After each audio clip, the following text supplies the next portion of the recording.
Hey, yo, guys, how's it going? Tally here, and today I'm not really bringing you anything, but my good friend of the channel, Jamie, is going to bring us a Fluffal deck profile. Now, Jamie, as we know, is a player who is very competitively minded, but likes to mess about with a good rogue casual deck to bring out some of the spice in it, make some controversial choices sometimes, but the guy's record speaks for him. So before we dive into Jamie's profile, guys, as always, if you like the content, make sure to like it, make sure to join Team Tally by subscribing, and if you want to comment but don't have much to say, then just leave a hashtag for the algorithm in the comment section below. Now, if we can get some love for this profile, if we can get 20 plus comments and 20 plus likes, then we'll have a little follow up and Jamie can show us a couple of gameplays and we'll have a little chat with him. But speaking of it, let's dive in. And guys, as per usual, we have the silky smooth voiced master of rogue, player of the occasional meta deck, and winner of tournaments, Jamie. Alright dude, so you want to talk to us a little bit about Fluffals? The floor is yours. Yeah, no worries man, thank you Tally. So recently I've been experimenting with Fluffals, a deck I've had for a long time, but new support just had to give it more of a bash, and I can successfully say tier 0 without a doubt. Eldritch Emancipators, just don't even think about it. Ruins them all, man. Ruins them all. They just don't compare. Yeah, they don't compare, man. Like, how could you even think rocks versus fluffy boys? It's just hands down, easy peasy. Mm-hmm. So going through the list then by dueling books arranging order. So immediately we'll see this is a 45 card deck. Now, this is quite an early build. This can change about. A lot of people might see this and you'll have your own impressions and ideas. That's great. This is far from what I would consider to be a final build, but that being said, that's just a testament to the sheer brutality of this deck. But even in an unrefined state like this, it still chews through everything. So we've got the 3 chain. Obviously, your discard targets are going to get your Frightfur cards, and one of your level 4s, fairly standard.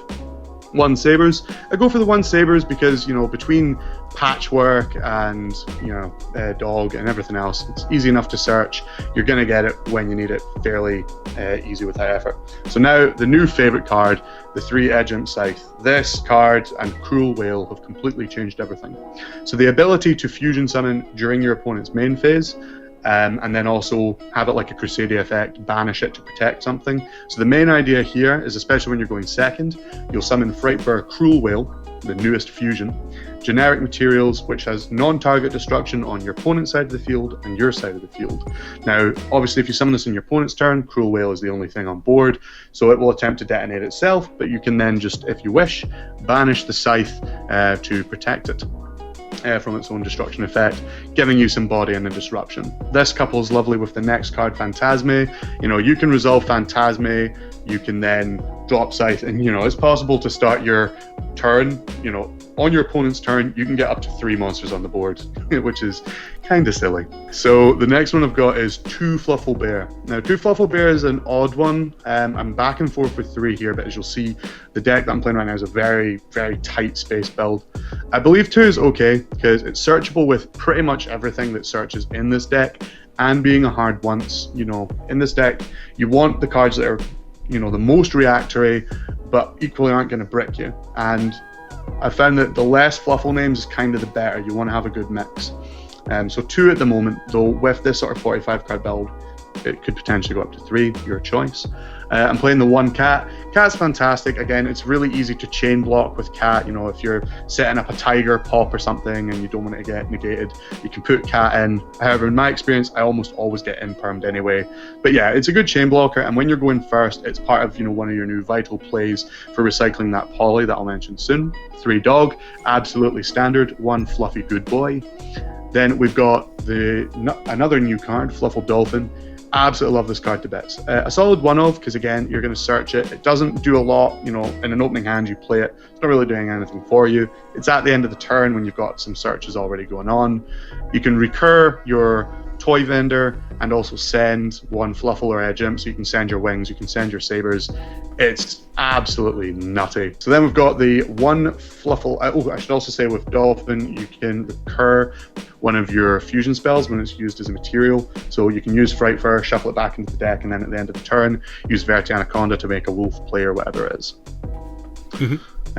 So one Fluffal Owl. I did cut this for a while, but there was enough times where it's like just a standard search and a normal summon, which is now, or a special summon with repair. There was times I did want to have access to that easier search.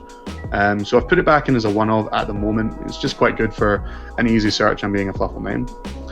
2 Penguin. Again, the card's great, but you don't want to draw more than one of it in your hand. It doesn't do a lot for you without, having something like Dog or other searches in hand. So playing it at 2 means it shouldn't break your hand. You can search it or see it when you need it.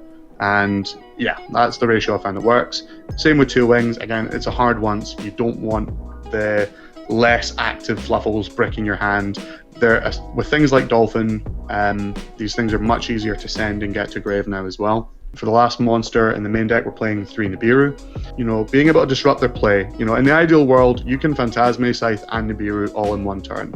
If you Nibiru them and you've managed to get Scythe as well, obviously these are all percentile things. But if you Nibiru, a lot of decks can still use the token and something else to start another play. But if you've got that Scythe in hand, you summon the Cruel Whale and you just completely disable any follow-up play. So I really like Nibiru for that. It's just, good rocky energy. So we're playing 3 Foolish Burial Goods. Now the reason we're playing 3 Foolish Burial Goods instead of 2 for 3 Bear is because of the new inclusion of the card Fright for Repair, which I'll talk about in a second. But yeah, fairly self-explanatory. Playing 3 Burial Goods at the moment. 1 Fright for a Fusion, 3 Patchwork. So Repair is another one of the new cards. Fantastic card.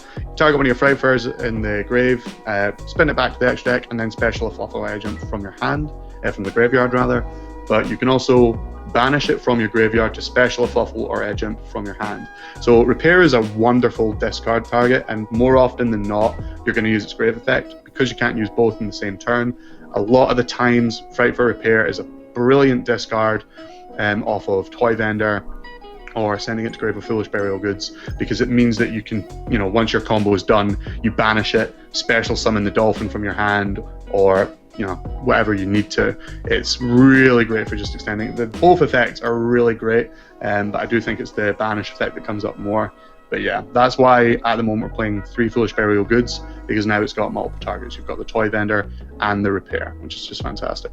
1 Instant Fusion speaks for itself, an easy extender just to summon your Sheep. 3 Polymerization. Again, I did bring this to 2 at a 40 card build, but this is Fluffals. At the end of the day, you're going to want to put in the 3. And 3 works just fine with 45 cards, which I'll say more about in a bit.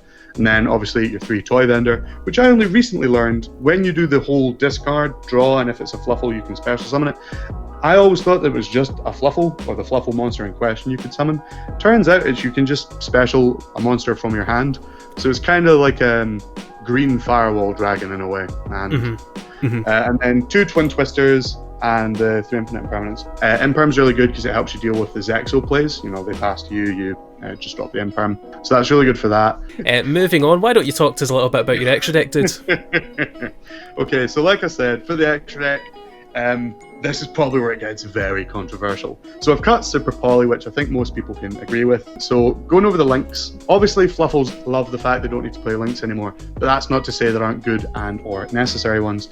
So Verti Anaconda speaks for itself. You do your full combo. It's quite likely you might have a janky dog or something left on field you don't need. You link away, you send your Fright for a Fusion away without having to have searched it with a chain, and you just obliterate OTK at the end of the turn. So Nightmare Unicorn, I'm not playing Phoenix because overall I don't think it's needed. There's enough solutions in this deck to deal with it, and it's easy under certain floodgates. It's still very easy for this deck to put multiple monsters on the board without field effects or so on. So Nightmare Unicorn is just some good general removal for problem cards. IP Masquerena is one of those really solid going first cards. Going first, if your plays get interrupted too heavily, it's really easy to make the IP Masquerena, and if you've searched the Scythe, you can summon the Cruel Whale on their turn, and that's a link 3 play. So that's 2 forms of disruption. So even if you get Nibiru'd, you can then try and link climb away or use the token for something else. Obviously it's a bit back and forth, but yeah, IP Masquerena is just a good going first option that has further synergy with Scythe. This is the thing with Scythe. In the broader picture, it enables better plays and has really, ironically, solved the going first problem by just giving you more options. Cross Sheep explains itself. It's a good extender. Even without playing Madragon, Bahamut and Toad and so on. It's still good to be able to cheat another monster back onto the board, as you may need. It's really helpful for making rank 4 plays going first and so on when you've used your fusion materials. That it really helps to make that rank 4 play going first. Appaloosa, this could get cut. There are times when it will come up. You can go first, you make a big board, you've got 2 duds, you make IP Masquerena, you use Scythe, and you can then tag into Appaloosa. I would say this card is flexible though. You could cut it if you wanted to, put it with better stuff, put another link to maybe. It's entirely up to you. I quite like it at the moment, but I'm likely to go back and forth. True King of all calamities, it wouldn't be a deck profile for me if I didn't find a way to fit it in. And with the introduction of Cruel Whale being a wonderful level 9, Cruel Calamities is so easy to summon. Using things like Cat and Poly when you go first, get Cat to hand, recycle your Poly, and it's so easy to get 2 Cruel Whale on the field and then summon Calamities. There's nothing better than being made to go first because they don't think anything of it, and you end on Calamities, Abyss Dweller, Scythe in hand, different Dimension Ground set, and Nibiru. And then we've got the Tiger Tapir and the Abyss Dweller. The logic there again is the same. It's pretty much the same as Salads. Go first if you don't know what you're playing against. Tapir is a pretty good shout, and again, if you get Scythe in hand for if it's removed, or Abyss Dweller for lots of match like Eldritch and so on. So again, fairly standard. So for our fusions, we've gone for 1 Wolf, standard combo finisher, 1 Tiger, because the extra deck space is kind of tight here for fusions, and there is now Repair, which lets you shuffle some of these back. I found 1 Tiger pretty decent. Obviously attack boost, big poppy boy, chain blocking with things like Cat to decimate a board. Yeah, pretty good. 1 Sheep, you're pretty much only ever going to summon this with your instant fusion target for a Sabertooth play. You can use it to extend through different other means, but yeah, to be fair, I think his role has become less important, so it is actually quite likely with instant fusion now at 1, you're very rarely going to use Poly to go straight into Sheep, and with instant fusion at 1, and the Fluffal playstyle having now changed more and revolving more around Cruel Whale, Kraken and Sabertooth and Tiger, as opposed to long game OTKs, I would say he's potentially on the chopping block, but not quite yet. Not quite enough testing to say. So probably the most controversial thing in this entire deck, 1 Sabertooth. Again, you can recur this with Repair, but because you're going to be summoning things like Cruel Whale, which is very easy to summon and just such a great new fusion, I have found that 1 Sabertooth is alright. There's not been many occasions at all where I thought, I really wish I had the second Sabertooth, because you're relying on the other things. You're going to maybe do some small link plays, you're going to summon Cruel Whale more often than not. Sabertooth you absolutely need 1 of. He's obviously there to recur things and make your OTK boosted play, and he's never going to drop below 1, I imagine. But at the moment I'm comfortable with it being at 1. 1 Kraken, very, very funny card, probably one of my favorites. Just the way that it's just not destruction, just that send effect that tends to catch people off guard, and then the whole changing to defense after battle, yeah, really handy. And then we've got Cruel Whale, the absolute behemoth that we've just gotten, has absolutely, along with Scythe and Cruel Whale alone completely changed the lay of this deck. It provided going first options, ironically, because it's intended for board interruption, but having a level 9 that's so easy to summon means that Calamities, super easy to play into. Obviously Fluffals can typically play around 1 or 2 hand traps depending on the state of the hand. I've been hand trapped, I think as many times as twice. I got ashed and imperm. Dog got ashed, I can't even remember what got impermed, and I was still able to set up VFD. So it's, yeah, Cruel Whale's fantastic. The one thing I would say is I'm tempted to put him to 3, so that if you do make a Calamities play, you can then still use Scythe on your opponent's turn to summon a 3rd one. But as well as being able to get the destruction on summon effect, as a quick effect you can target one of your fusion monsters except Cruel Whale, and it gains attack equal to its original, but you can send any Fright Fur card from deck or extra deck. So you could, you're going to use this to send things like Repair, or another one of your Fright Fur cards just to extend your plays or do something for your graveyard. But yeah, it's a great effect. If you summon Cruel Whale, you can send Repair and continue extending your combos. It's fantastic. Yeah, Yeah, I think by and large I would very much agree with this extra deck. As you said, if it was me, because that like Cruel Whale's so good, I would maybe cut the sheep, but like Sheep or Appaloosa maybe. Yeah, Sheep or Appaloosa. For that extra Cruel Whale it is, as you said, setting up VFD in your opponent's turn with a Scythe in hand, like who's playing through that? Like that's insane. And to round us off, talk us through your side deck, dude. Yeah, so side deck's fairly standard. So in terms of going second plays, we've got the 2 Lightning Storm, 3 Dark Ruler No More, and 3 Evenly. Again, to sort of further talk about droplets. Dark Ruler No More, you don't need to discard, and yes, you, as Fluffals, they are recognised as an OTK deck, but we all know that Modern Yu-Gi-Oh's kind of moved beyond that now. So if you Dark Ruler with Fluffals, it doesn't matter. You can now detonate the entire board with Tiger, and then end on a Calamity. So yeah, you're not going to get game that turn, but most decks don't play out of having their entire board destroyed and then interruptions set up in return. Droplets just, at the moment, happy to be proven wrong, but it doesn't do the job well enough, I think. So 3 Dark Ruler No More, 2 Lightning Storm, 3 Evenly Match.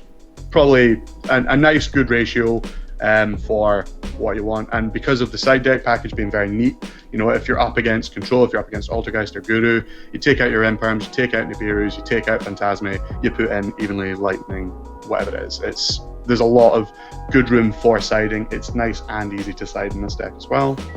Going first, standard artifact package, I just love it to bits. And another beautiful thing in this deck is you can use Edgent Sabers to put Scythe back into your deck if you're unfortunate enough to draw it. So yeah, that's really nice when you draw that, but you've also got a way to put it back with Scythe and get Sanctum. 10 out of 10. And then the last card, again, one of my personal favourites for siding, Different Dimension Ground. Going first, if you're up against Adamancipators or Eldish, anything like that, pretty much any deck that's shut off from its graveyard has all its monsters banished. Just, wonderful. Yeah, like we were saying off camera, VFD, True King of All Calamities, Different Dimension Ground, I don't think in the last 4 or 5 deck profiles I've done, you haven't had these somewhere. They are just like the signature Jamie cards, but like Different Dimension Ground is just so cheeky. It's not quite full Dark Law, but people of this channel know how good even half Dark Law is, like banishing any monster.